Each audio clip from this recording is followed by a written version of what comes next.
about the recent work in the vehicle assembly building and the path to get back to the pad are Tom Whitmire, Deputy Associate Administrator for Common Exploration Systems Development at NASA headquarters, Cliff Lanham, Senior Vehicle Operations Manager for Exploration Ground Systems Program at NASA's ¿Qué tal? Buenos Space días. Center, Bueno, están and contando John quiénes Glennon, son Chief Command of the los Space Launch participantes de Program at esta NASA's teleconferencia. Marshall Disculpen la Space voz, Flight la Center. tengo todavía un poco We'll start tomada. with opening comments from Tom Whitmire Tom and Cliff Whitmire, Lanham, que es quien and va a then hablar Tom ahora, with luego habla hands-on Cliff Lanham questions. y John You Blevins. can answer star Tom 1 on your Whitmire phone es to el enter your administrador question at any time. asociado Again, your de phones Sistema are de on mute now. The Exploraciones de operator will Desarrollo, open del your Sistema de mic Operaciones de la when ready and NASA. close your mic after you ask your question. Shortly after we conclude, you can listen to a replay of this teleconference online. First, we'll hear from Tom Whitmire. Tom? Thank you, Catherine. First of all, I wanted to thank everybody for joining us today. I know it's getting ready for the Memorial Day weekend, and we appreciate your dialing in, and hopefully we'll be able to give you a good update today.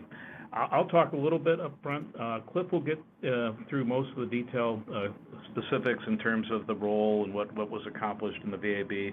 Of course, Dr. Blevins is here to ask any specific technical questions you might have.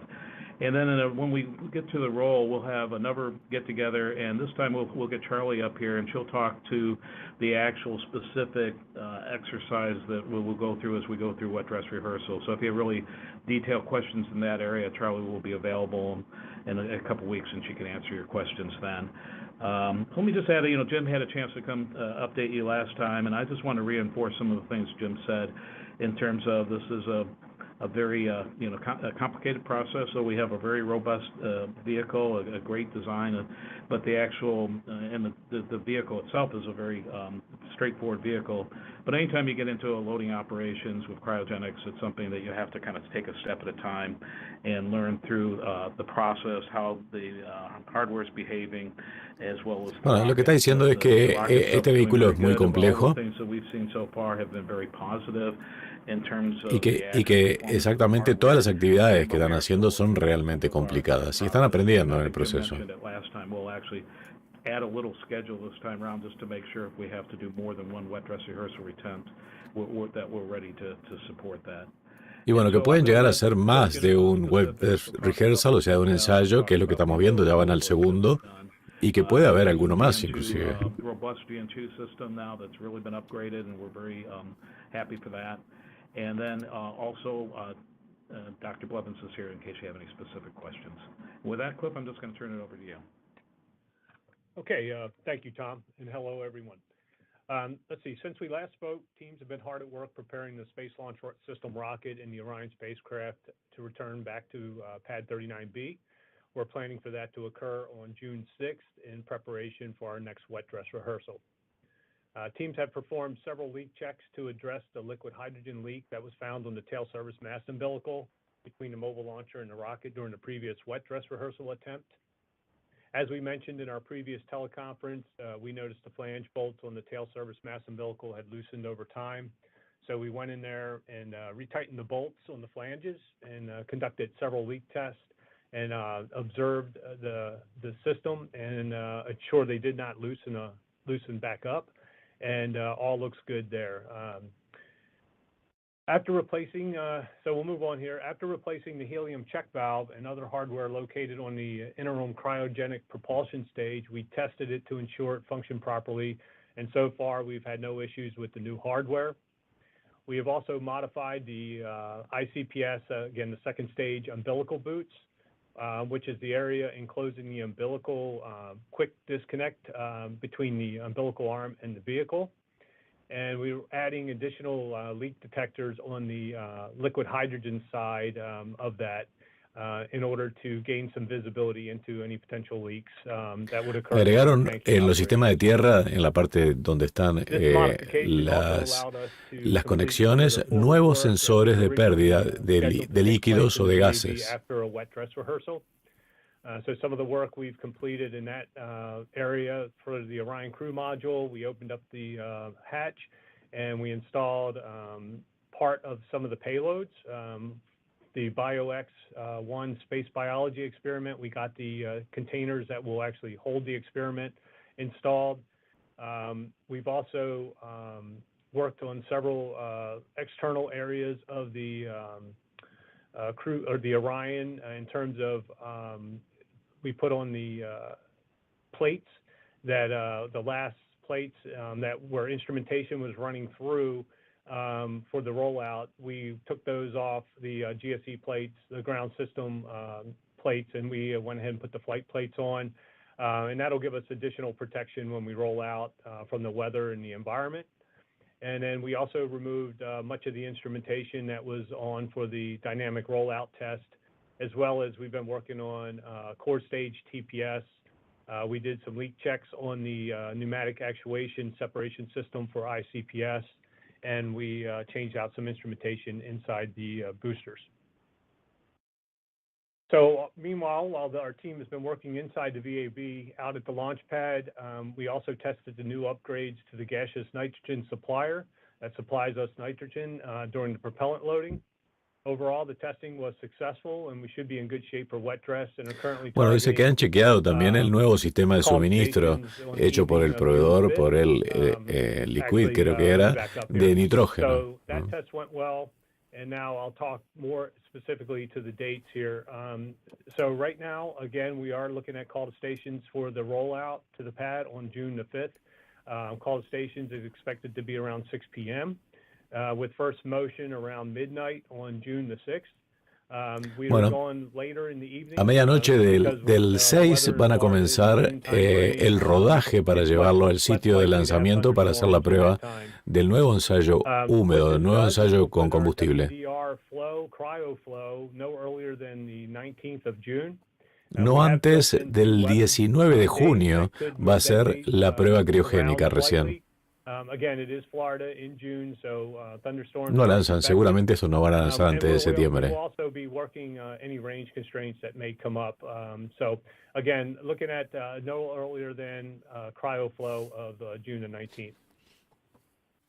Also, we are wrapping up the work.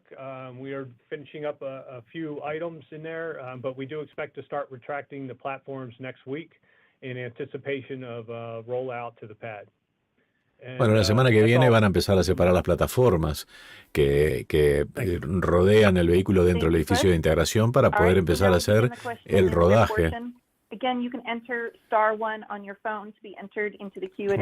Bueno, voy a anotar por preguntas. Si alguien tiene alguna pregunta, es el momento de hacerla.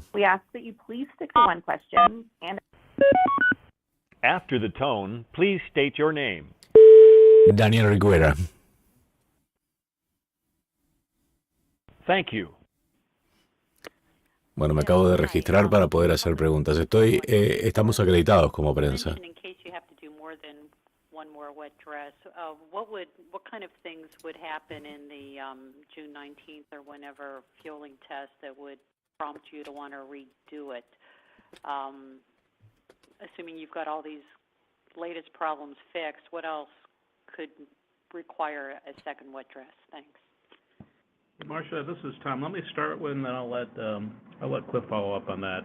And when next time up, we'll have Charlie here, and she'll be even more articulate than either Cliff and I could be. But one of the things we're really trying to do is we want to show the dual cryo load. So we want to load the core stage, and then we want to load the upper stage and verify all the new procedures are working the way we think they should work. And then we want to get down into the count, and we're specifically looking at a GLS, ground launch sequencer, to ALS transition point. And so we'd really like to get to that transition and show that we're able to hand off from the ground to the vehicle where it takes control. And so that would be the thing, if for whatever reason we're not able to get to that point in the countdown, that we would want to take another look to see if it made sense to do another attempt or not. And it's very situationally dependent. It depends on how much of the activities we can get through. But we really would like to demonstrate the dual cryo loading, and we would like to try to get down in the count. And Cliff, is there anything you'd like to add to that, or? I think you covered it, Tom. Again, getting cryos up into the second stage as well will be important, and we're looking forward to getting that done. But I think you covered it. Thanks. Thank you. Our next question is from Bill Harwood of CBS News. Yeah, hey, thanks, guys. This may be for Dr. Blevins. Can you talk a little bit more about the confidence level you have in fixing the LH2 leak? I mean, I'm asking that because we were going back today thinking about, trouble with the shuttle's, ground umbilical plate back in 2009 where you had 2 flows out of 3 that got, sidelined by cryo leaks that you really couldn't confirm until you flowed cryo. Is it the same case here, or is there something that makes you think you really have fixed it this time? Thanks. Hey, Bill, that's a really good question. First of all, you are correct to say that you cannot confirm the leak until you do flow cryos, right? That's a different condition. We don't do that in the VAB. But let me tell you why we do have confidence, and I think there's good confidence among the ground team as well as I have confidence in what they've done. These seals that they use, and you heard Cliff mention the seals and tightening it down, and he talked about rechecking those seals. Those seals age with time, and so what had happened is we had tightened those down previously, and we hadn't done really a series of torque checks over the period of time that we found now that those seals age. I think that's really a good way to put it, is we age those seals to prevent leakage. And so we have good confidence that we've done the right process, and you're correct to say that we'll have to verify that when we get out to the pad and flow the cryos. Now, there is one good mitigating circumstance in the event that it's not a 100% solution, and that is we can access those at the pad. So any additional mitigation can be performed at the pad. But I do have good confidence that we've got the right process.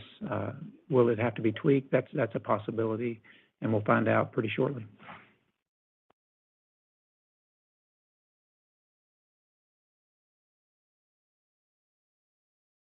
All right. Thank you. Our next question is from Jeff Faust of Space News. Hey, good afternoon. Question probably for Cliff. I'm curious with the get-ahead work that you were able to do while you were back in the VAB, how much time in terms of the schedule that saves you? And also, are you able to do anything with the in terms of servicing those CubeSat secondary payloads? They need, for example, their batteries topped off or anything like that? Thanks. Yeah, thanks for the question. From the work standpoint, well, let me talk to CubeSat real quick.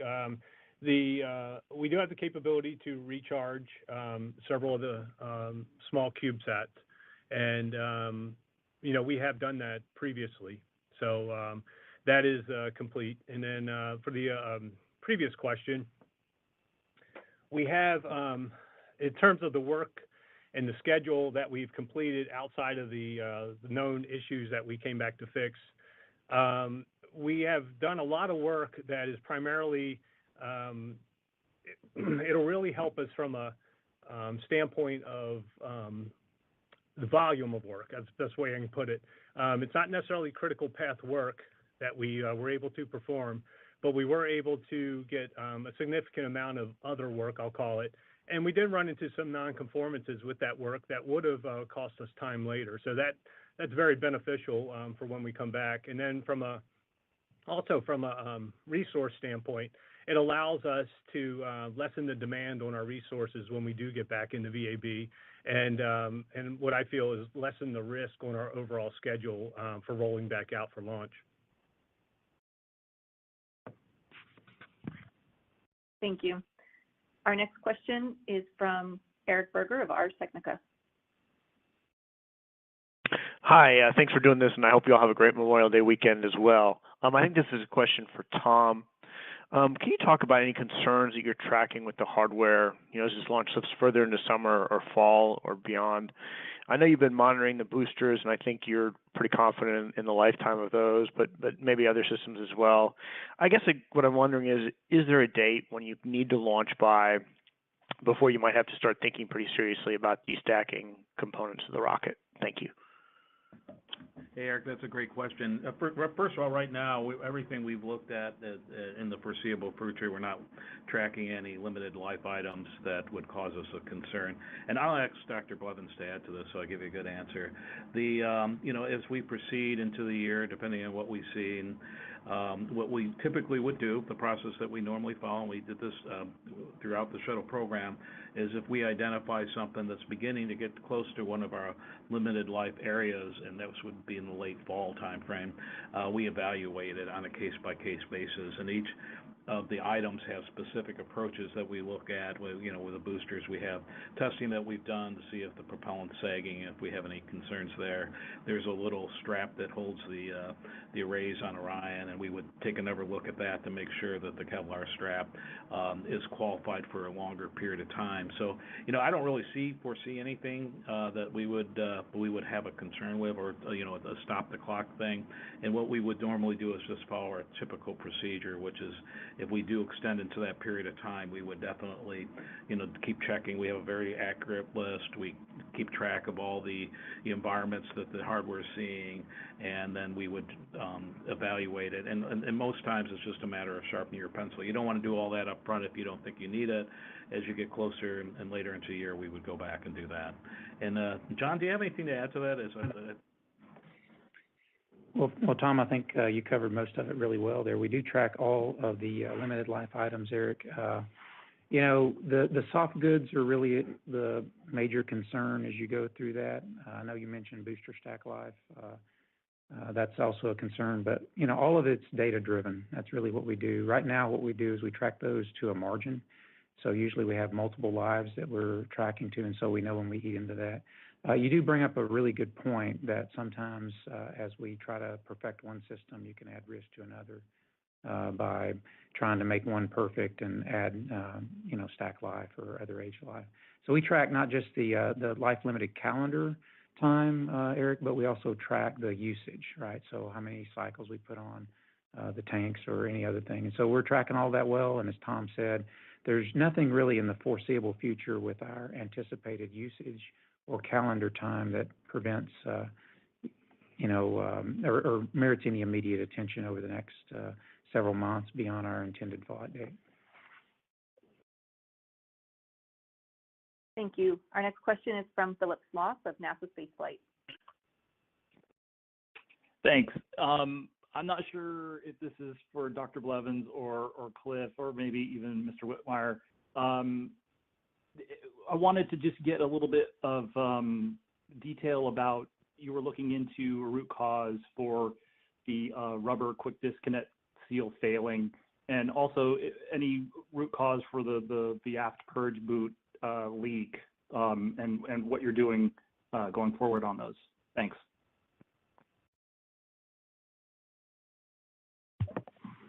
Hey, John, why don't you start? I think that this would be a good one for you to start on.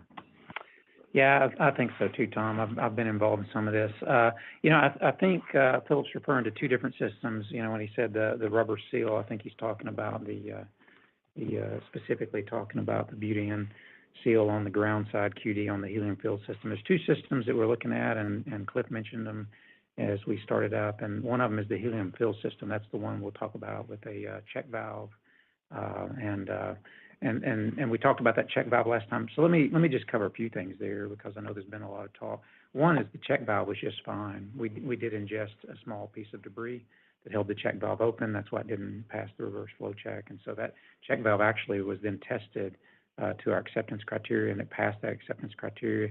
It was sacrificed, to essentially investigation, destructive evaluation, just to take a look at it.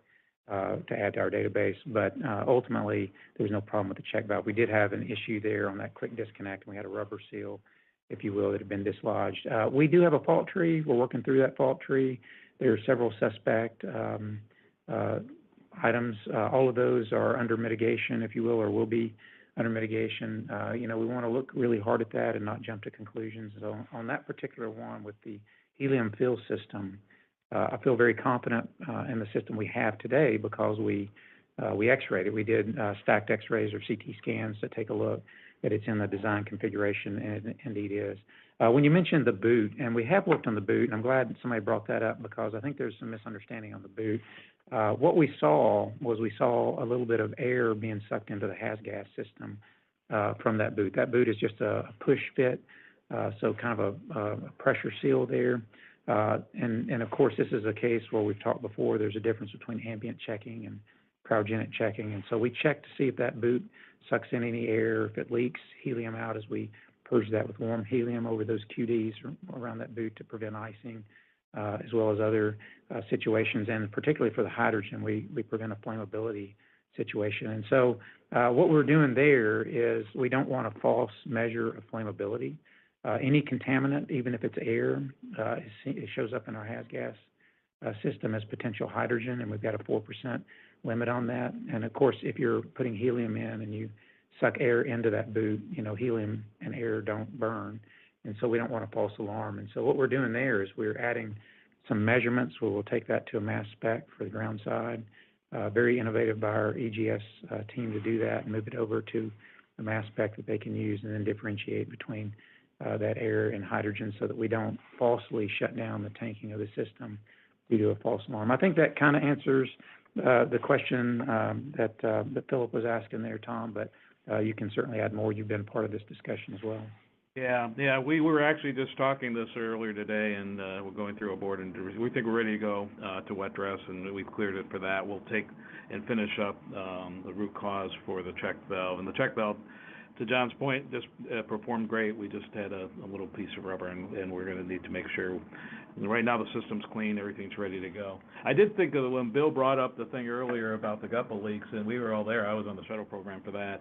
And one of the things that we are doing for the boot is actually putting an external monitor out, and that's kind of a similar thing that we did back in 2009. So I think that will really help. We think we're getting good purge in that area. We think that we're just getting false trips, but having an extra set of data to take a look at will help us verify that that's the condition that we're looking at. And boy, I really wish I had a picture of this thing to show you. It doesn't really make a lot of sense. We actually were visiting Florida the other day, and they took us over and showed us the QD, showed us the boot, showed us how it all comes together, and it really makes a lot more sense when you can kind of see it. But I think I agree with Dr. Blevins, and Cliff, I think, would say the same thing, that we think they've done a good job taking a look at it. They've put some mitigations in place and some additional monitoring in place, and hopefully that will address the condition we saw during the last test.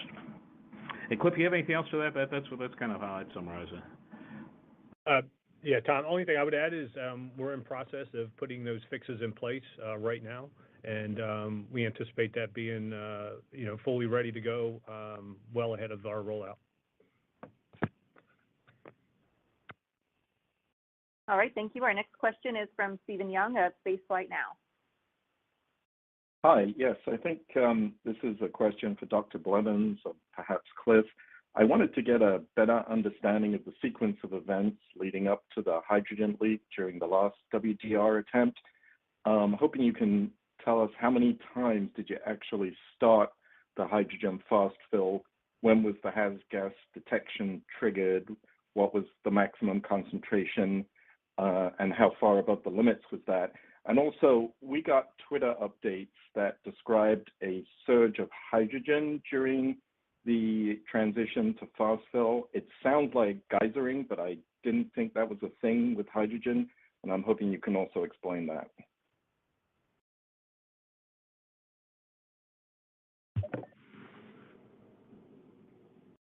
Well, I guess I can, this is John Blevins. I guess I'll take the first stab, Stephen, at some of your questions there. As far as the sequence of events that occurred for the hydrogen fill, and I was, sitting there on console. It's been a little while, so you'll have to forgive any memory losses here. But, we had a constraint. We still have the constraint for this initial full tanking for the aft strut, and so we stopped the oxygen tanking at roughly 49%. We have a 50% limit that we don't want to tank to just because of the load. We don't want that load on that aft strut until we start contracting the hydrogen tank, if you will, due to its initial temperature.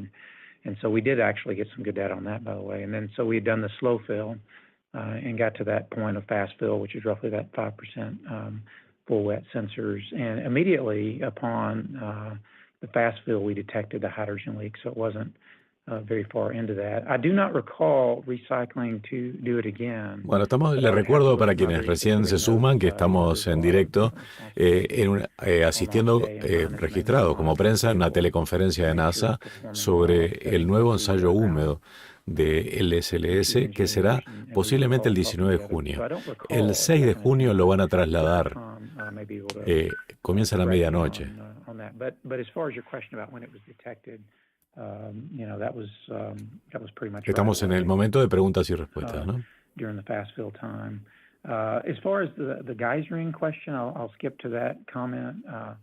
Yeah, not really a thing for hydrogen. And as far as what you probably heard is that it was warm. The hydrogen, due to buoyancy, will accumulate hydrogen. And so when we changed from slow fill to fast fill, what we had is we had some lines that were vertical lines. And since those vertical lines weren't bled per se, when we started that, you suck in that warm amount of hydrogen. And so that's probably what you heard, but it's not the same as an oxygen line where you would have, say, warm propellant in a feed line that might traverse that feed line and cause a geysering issue. So it's certainly not the same, but that's probably what you heard. We have corrected our loading ops to a point where we think that both the oxygen and the hydrogen, as far as accumulation of warm propellant, is mitigated. So I think that answered 2 of your 3 comments and questions, and I think Cliff may have the other one. No, John, we would have to get back. I was not on console that day, so I don't want to speak to the exact chain of events there. Yeah, I actually have a phone a friend here with me, our mission manager, Mike Seraphin. Mike, how did you describe it? Yeah, so John Blevins is absolutely right that when we transitioned from the chill down and slow fill to fast fill, we did see an increase in pressure. So it may have been initially called or characterized as a pressure spike when we went from the slow to the fast fill. When that happened, we did see a hydrogen leak, and it did hit our concentration limit constraint, which is 4%. Within the confined space that we measure, the team. Están hablando de la falla que tuvieron anteriormente en la prueba húmeda, que cuando estaban cargando combustibles dieron un aumento de presión y ahí comenzó la pérdida. O sea, fue cuando transicionan de la parte de carga suave a carga rápida y apareció la pérdida de hidrógeno, ¿no? That hit our concentration limit, and that's at the point where we decided to knock it off. So they did try twice during the final attempt, and that essentially confirmed that we had some work to do there on that umbilical. Yeah, Mike and I had a chance to visit Cliff a couple of weeks ago. We got a tour of the whole thing, and this is another one. It's kind of like the boot. If you could see it, it'd be a lot easier to understand it. He did a fantastic job of showing us where the cryogenics come into the ML. We have what we call skids. Skids are a fancy term we use at NASA. They're pallets where we keep the valves that open and close that allow the cryo to flow. And there's 2 skids, one for the core stage, and then there's a second skid for the upper stage, and it's in a different location. And so it's a big Y, and it goes to 2 skids. And when we change the pump speed, it actually pulls up some of that cryo that's been kind of warming up and pulls it into the system. And LOX is different than hydrogen. LOX is dense. It's like the density of water. So we pump it from a pump that's actually at the pad, and we pump it through the system, and we worry about geysering, which we discussed before. Hydrogen wants to flow. It actually doesn't require a pump. It's a pressure managed system. And the thing you got to work out for hydrogen is you have to bleed it off and get that temperature down. So these folks have done a tremendous job of looking at the system, where the skids are located, what this pump speed regulation needs to be, how we worry about geysering with LOX because we go up the downcomers to get to the core stage. And also we worry about pressure with hydrogen. It'll heat up, and therefore we have worked our way out of having high point bleed so that we can get the temperature down with the hydrogen. So I think that's all really complicated stuff. Once we get this dialed in, as they say, we'll actually have a really successful loading operation. Sometimes you just have to learn these things as you go through the process because it's really cold stuff that we're flowing, and it will change state on you pretty quickly if you're not moving it in the precise right fashion. So that's kind of how I would describe it. I think each one of us would probably describe it a little bit different. Cliff, you have any thoughts on that one? That's kind of my thought on how to describe it. Yep, you hit it, Tom. Right on. Yeah, I have the benefit of actually getting to join these folks and Dr. Blevins and Cliff and Charlie, and we go down and we will walk through the whole thing and look at the hardware and follow the lines and see where the cryo's flowing and look at the skids and stuff. So, I wish we could take you all along for one of those tours because it just makes this stuff a lot easier to understand. But, I think they've got a pretty good plan in place. We'll see how it turns out as we get into our next attempt. But I certainly think we've learned a lot and figured out a lot of specific things and how you want to do this dance and checked off a lot of steps. But we really need to get back into the flow and the loading operations to see if we figured everything out. And if we don't, we'll have to spend another opportunity to verify it. Dr. Blevins, anything else on that? That's kind of my... No, I think that's a great summary, and I'm looking forward to getting back out there and trying it again.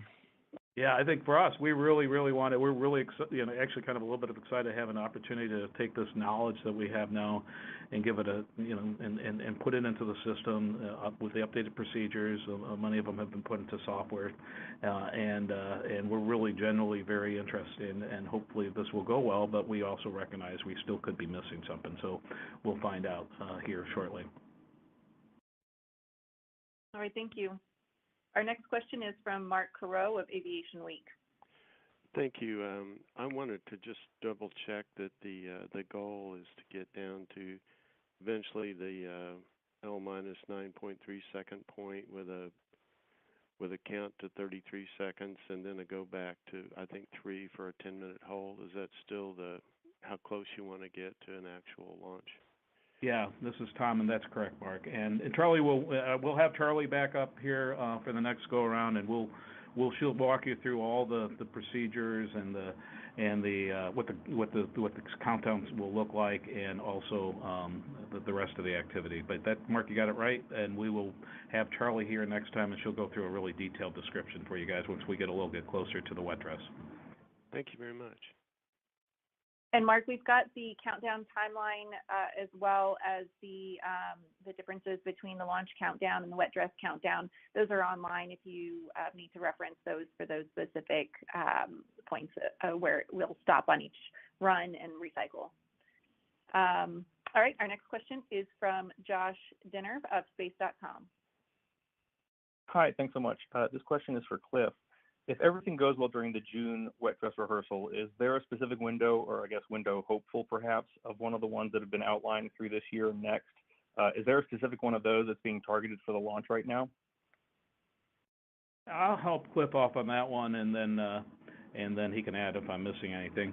First of all, I think Jim was with you last time, and I know the administrator might have mentioned this as well. So we're looking at an August window is our opportunity. And all those windows have been put online, and Catherine can point you in the right direction so you can go find what the windows look like.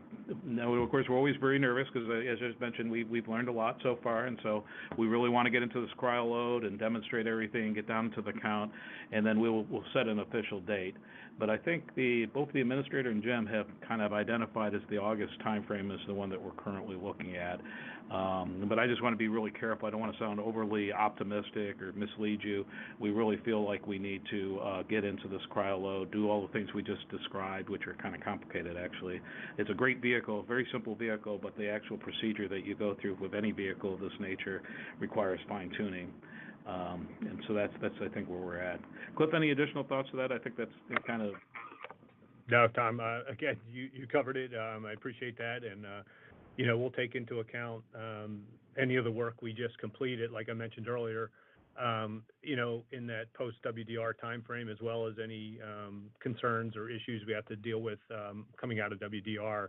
But like you said, it's too early at this point for us to really forecast that beyond what you said, the August timeframe. And those launch periods are linked on the Media Resources tab for the Artemis I mission on NASA.gov, along with that countdown timeline that I mentioned as well. Our next question is from Jim McDade of 1819 News Huntsville. Good afternoon.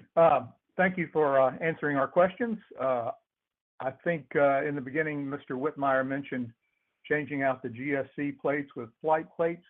I'd like to know a little more about that. Is that a procedure that was initially or normally scheduled to be done at the pad? And what went into the decision to go ahead and do that in the VAB, if it was?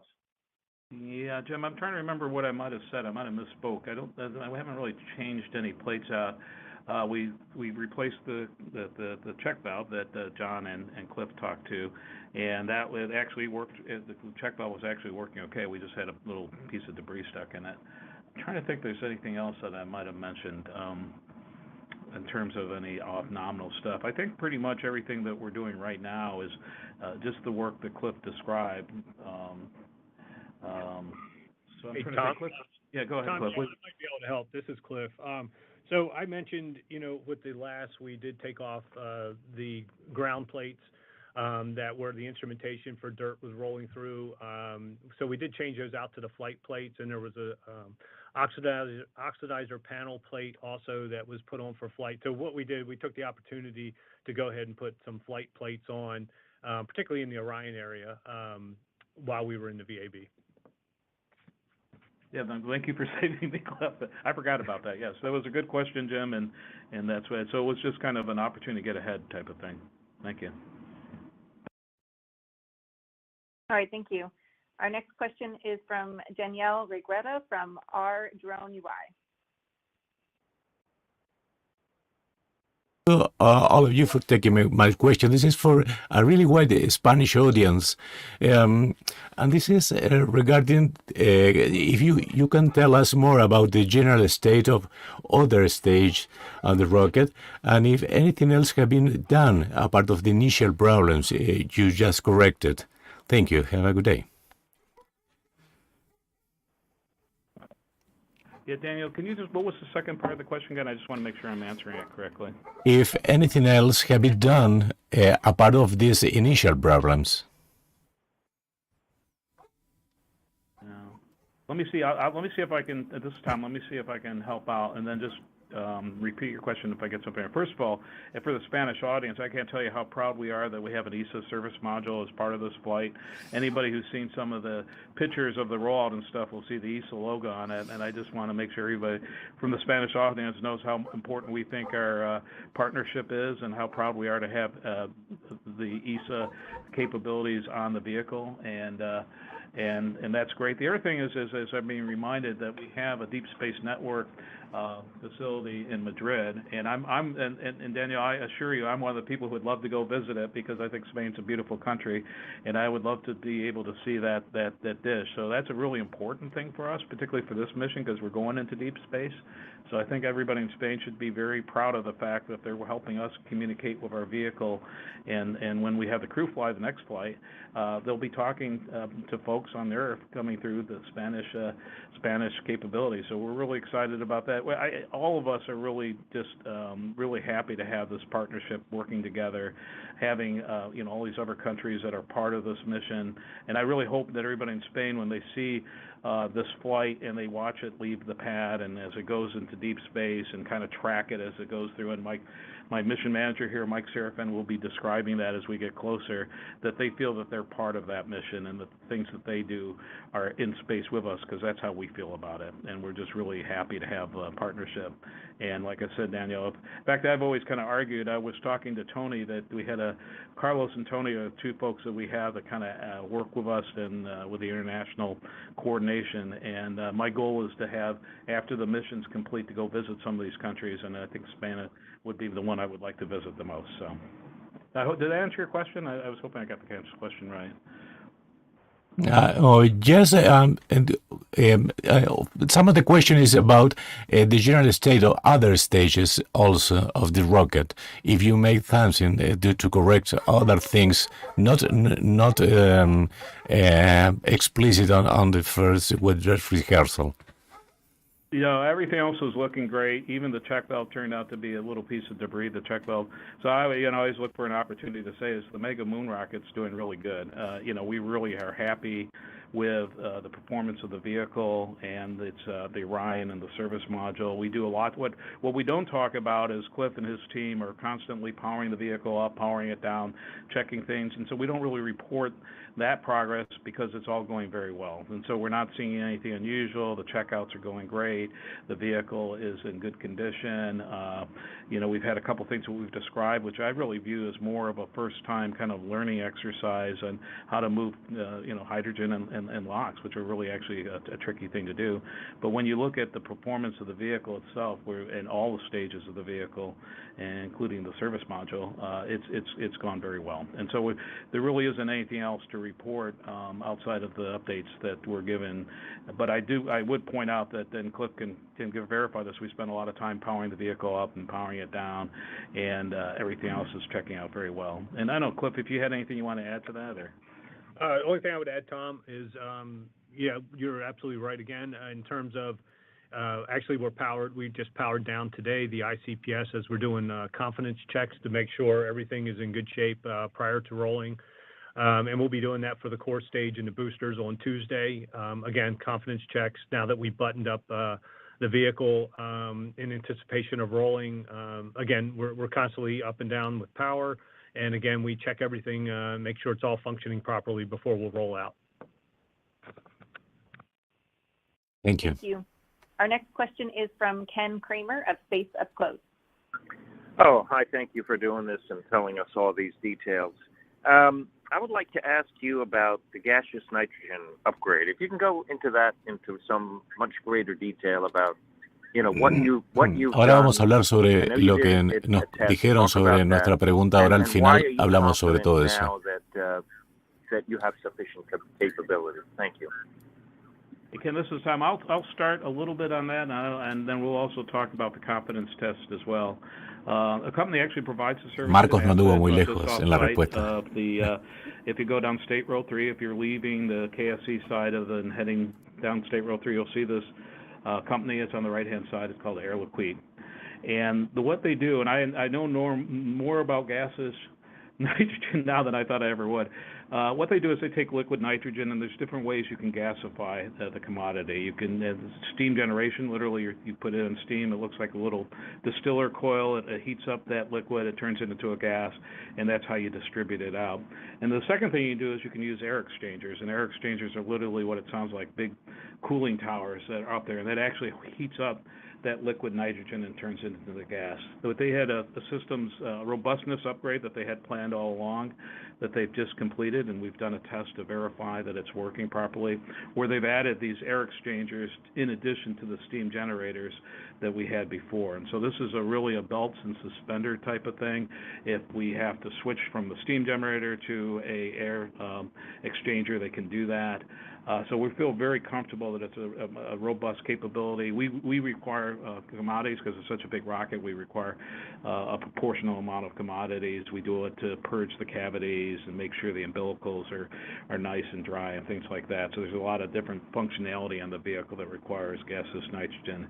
And that's really, this added capacity of the air exchangers is the thing that really, and the ability to switch back and forth is really added some incredible capacity, and we're really happy to have it. In terms of the systems checkout, and off the top of my head, and I think Dr. Blevins will probably have to correct me on this, what we do is we literally spend a period of time where we're out at the pad and we basically create a situation where we're using up the commodity at the level that we would need it for wet dress rehearsal. We're not putting it on the vehicle, we're putting it on restrictor plates and everything so that we're actually pretending as if the vehicle is sitting at the pad consuming all this, the commodity that would be necessary to go through a wet dress rehearsal.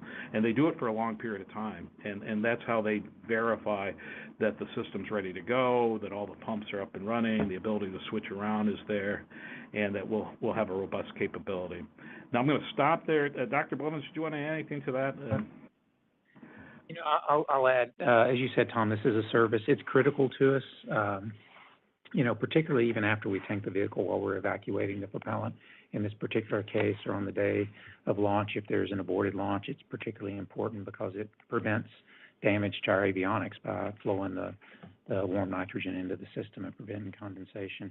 The way that we feel confident is that we asked for a long duration test, and that was provided by this service provider. It was a 32-hour test, and every part of the profile of those 32 hours exceeded what we would do in both duration and in volume of nitrogen demand with simulated resistance at the pad or dampers.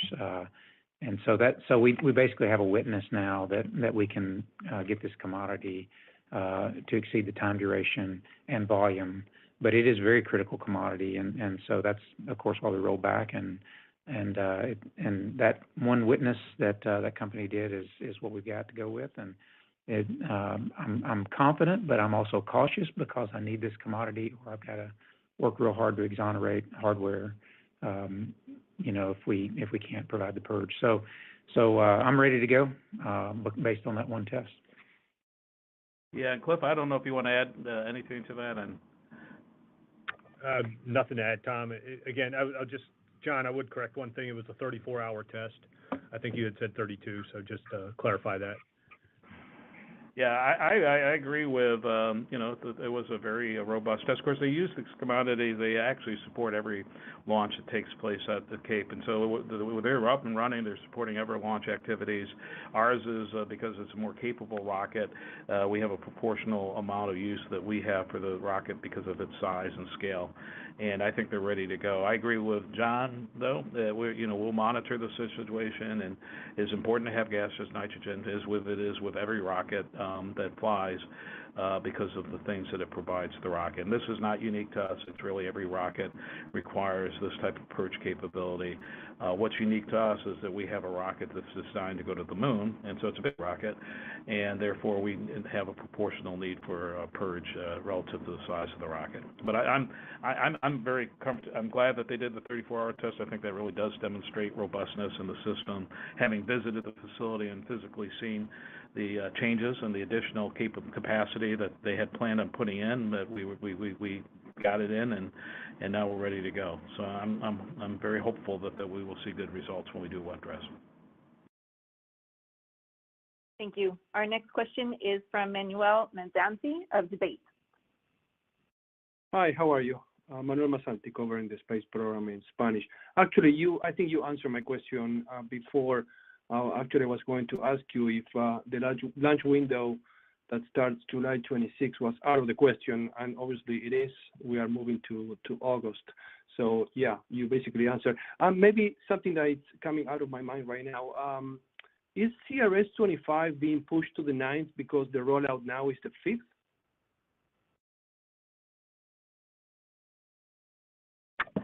Yeah, I can't answer that question. Captain, do you have that, or I wouldn't. Manuel, it's a good question. I don't track that.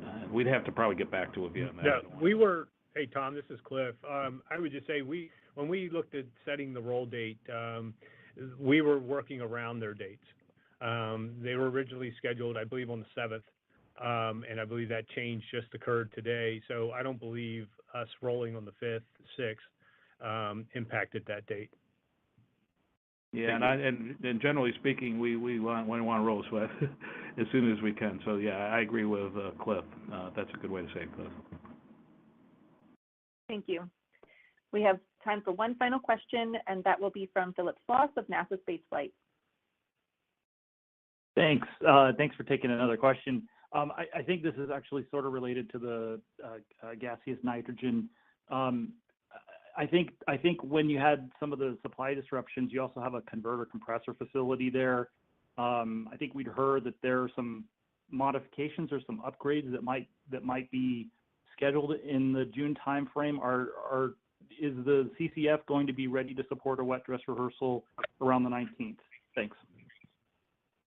Yeah, Phil, let me we'll go offline and get you an answer. I want to make sure I get it exact right. Hey, go Tom, ahead.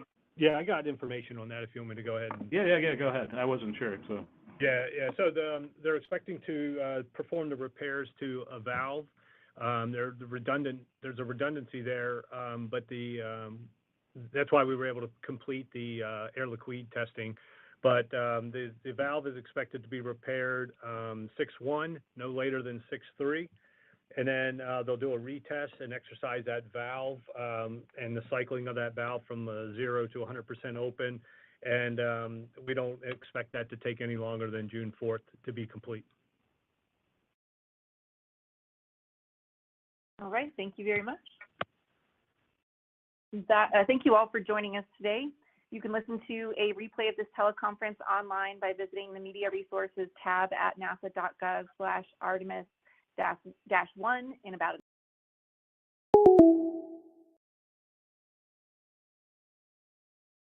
Bueno, terminó ya esta teleconf. Ahora sí vamos a poner un nuevo invitado, un invitado en realidad, de lujo, para poder charlar un poquito más, aprovechando que estoy con poca voz. A ver si lo hacemos hablar un poco a él, ¿no? Hello, Daddy. Saludos, ¿cómo andamos?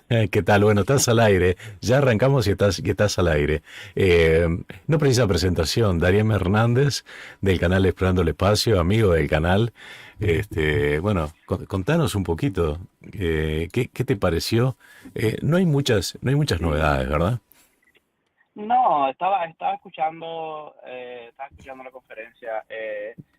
Sí, en realidad las novedades van a ser después del Web Dress Rehearsal. Ahí van a salir las sorpresas nuevamente, si hay nuevas sorpresas, que no dudo que existan nuevas sorpresas con el SLS. Otra información que dan, el rollout o el transporte, están dando el día, que sería para el 6 de junio, ¿verdad? Si no mal recuerdo. Medianoche, dijeron. Medianoche, sí. No antes del 19 de junio para el Wet Dress Rehearsal. El Wet Dress Rehearsal. Y otro de que supuestamente, otra noticia después que arreglaron supuestamente los problemas que tenían hasta ahora, creo que va a haber otras sorpresas que saldrán. No creo que terminó ahí todavía. Bueno, y obviamente ellos tienen fe todavía de poder lanzar en agosto, ¿no? Sí,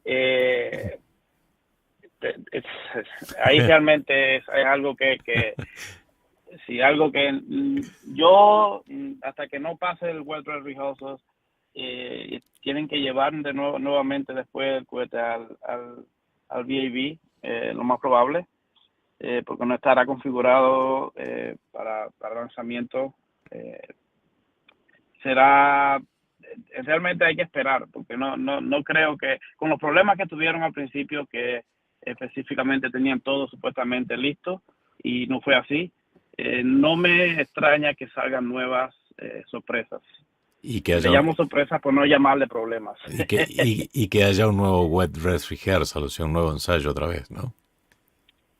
Sí, que haya otro nuevo ensayo que estaría empujando un poco más y más el lanzamiento. Entonces ya tendrían ya que ver con el range y las oportunidades que tienen. Ahora mismo están hablando de agosto, pero creo que yo no pondría una fecha hasta que no pase esta prueba, que es crucial. Sí. Sí. Aparte, bueno, como tú decís, tienen que volver a probar todos los sistemas. Ellos hablaron de 32 horas les lleva el ensayo húmedo. Una vez que lo lleven al sitio de lanzamiento y tengan todo pronto para hacer el ensayo, ¿no? Sí. Y después del ensayo, volver. Esto lo estoy asumiendo de la última vez que hicieron las pruebas, era que el cohete no estaba listo para despegar después de esta prueba, so tenía que regresar al VAB. Estoy seguro que es lo que va a ocurrir, y luego ya cuando se decida el día de lanzamiento, entonces recuerda que tenemos algo como, estamos hablando también del estrés a que el vehículo va a estar expuesto mientras esté en la plataforma todos estos días por segunda vez ahora del Wet Dress Rehearsal, y después hasta que sea el día del lanzamiento. So, no lo van a dejar en la plataforma todo este tiempo. No, porque aparte vamos a pensar un poquito en voz alta. Lo llevan a la plataforma, hacen el ensayo húmedo, suponemos que sale todo absolutamente bien, sí o sí lo tienen que llevar de nuevo al edificio, pero para prepararlo para el lanzamiento, porque hay cosas en el vehículo ahora que no van a estar prontos para lanzar. O sea, no va a estar armado el sistema de terminación de vuelo, posiblemente los sistemas de emergencia tampoco están armados, los sistemas de encendido de los motores quizás no están del todo puestos para poder encender, las baterías que tienen que estar completamente cargadas, las válvulas, en fin, hay un montón de cosas que tienen que chequear para poder aprontar ese cohete para que realmente esté listo para el despegue, si es que todo sale bien, ¿no? Sí, sí es que todo sale bien. Y ahora tenemos también en Florida el tiempo se pone un poco complicado también. No sabemos a cuánto estrés va a estar sometido este vehículo o megacohete mientras esté en la plataforma. Sí, bueno. Eso se le agrega arriba de todos los problemas que pueda traer, tú sabes, alguna nueva tormenta eléctrica. Alguna tormenta que pueda causar algún problema. Son muchas cosas que es difícil realmente de sacar un día y decir, ok, estamos estamos casi seguros de que vamos a poder lanzar en este tiempo. Ahora mismo creo que tienen que esperar, todavía hay que esperar. Ya. Bueno, y mi pregunta, entre que mi voz no está muy bien, la tomaron para otro lado, pero igual me encantó lo que dijeron, ¿no? Contanos un poquito. Sí, la pregunta estuvo muy buena. En realidad, él se fue más para, como, a decir que... a la audiencia de España. Audiencia en España, en español, y por el módulo de la ESA que está apoyando el SLS en este caso. Y realmente la pregunta estuvo muy buena porque las otras etapas, y es bueno cuando... quizá hubiera sido bueno mencionarles, por ejemplo, él sí ya mencionó el Orion y los otros módulos, cómo han estado, que realmente qué estado están, y dice que todo está bien, pero creo que Marco era el que mencionaba en los comentarios que sí, todo está bien, pero no acaba de pasar las pruebas. No, inclusive, bueno, una de las preocupaciones era que se le vencieran las partes, porque no nos olvidemos que todos los componentes espaciales y aeronáuticos tienen un vencimiento, ¿no? Sí, tienen una fecha de vencimiento. Los propulsores sólidos de SLS, yo creo que ya están en su etapa, si no están vencidos, están en su etapa de vencimiento ya. Que le hayan podido alargar la vida por cualquier otra razón o que tú sabes, no sé hasta cuándo fue, o hasta cuándo será, pero hay muchos componentes que se comienzan a acercar, me imagino, a su fecha de vencimiento. Bueno, ojalá que no se les moje la pólvora, ¿no? Así mismo. Aquí donde trabajo, sé que hay veces que en el caso de la comida siempre existe, uno le pone un poquito más un poquito menos del tiempo y cuando llega el fecha de vencimiento todavía se puede utilizar un poquito más. Creo que el mismo caso hacen estas compañías, pero va a haber un momento en que ya quizás haya que hacer algún cambio y entonces ya la cosa se puede complicar un poquito más.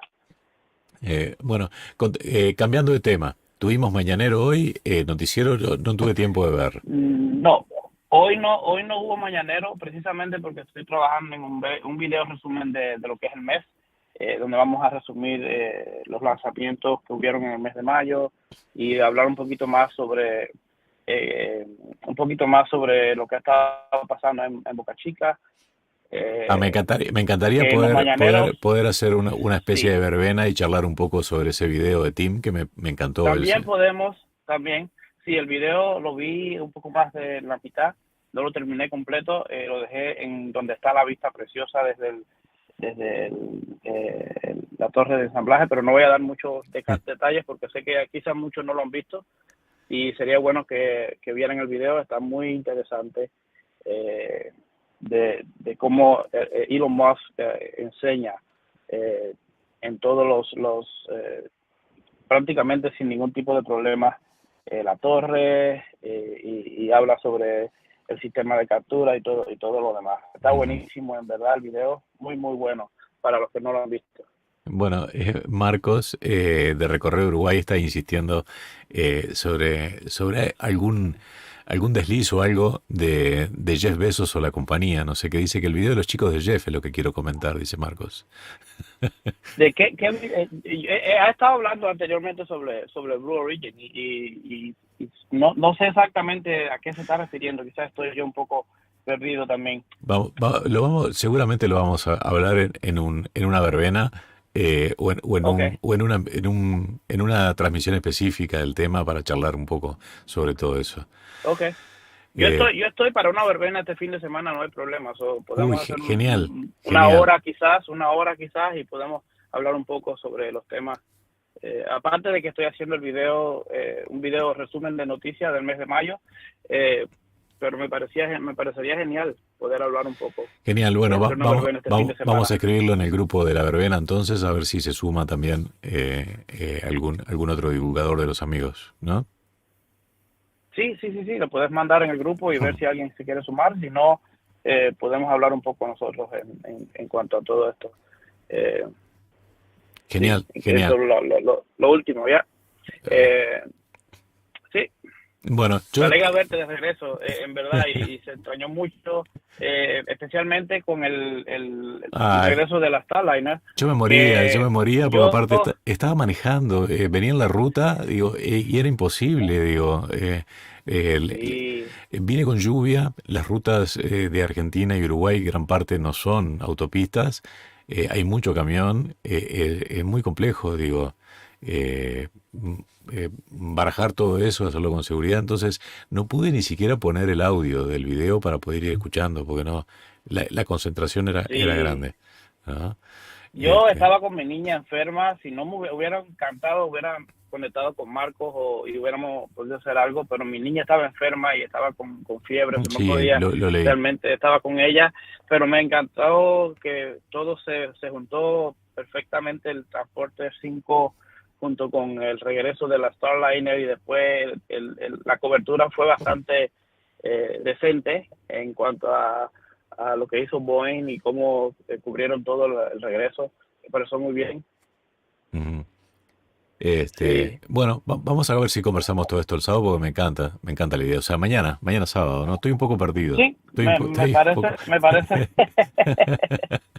Bienvenido de regreso, Dani. Qué linda ciudad, qué lindo país Argentina, la verdad. Cuando vengas para este lado de Latinoamérica, como yo te dije, tenés que incluir también Argentina, porque es un país hermoso, es un país divino. Argentina, Chile, toda la parte del sur de América, yo no la tendrías que hacerla porque la verdad que yo me siento como en casa, ¿no? Sí, está en la lista de los viajes, de poder visitar a Uruguay y Argentina, y quizás podamos hacer algún encuentro con suscriptores que estén por el área. Estaría genial. Tenemos que cuadrar algo así. Sería perfecto, en verdad, poder conocer en persona también muchos suscriptores, que Bueno, Darien, ¿qué más está decirte? Que muchísimas gracias te sacamos del trabajo unos minutos para poder disfrutar de este audio. Nos vemos mañana. Sí, mañana hablamos entonces un poco más, y gracias a todos por la sintonía en el canal y por el apoyo en el canal nuestro también. Mañana nos vemos entonces y conversamos un poco más. Bárbaro, un abrazo enorme, muchísimas gracias a todos. No ponemos títulos, terminamos acá, nos vamos junto con Darien. Gracias. Nos vemos mañana en el próximo directo. Un abrazo, gracias a todos por estar. Un abrazo, saludos a todos. Chao, chao.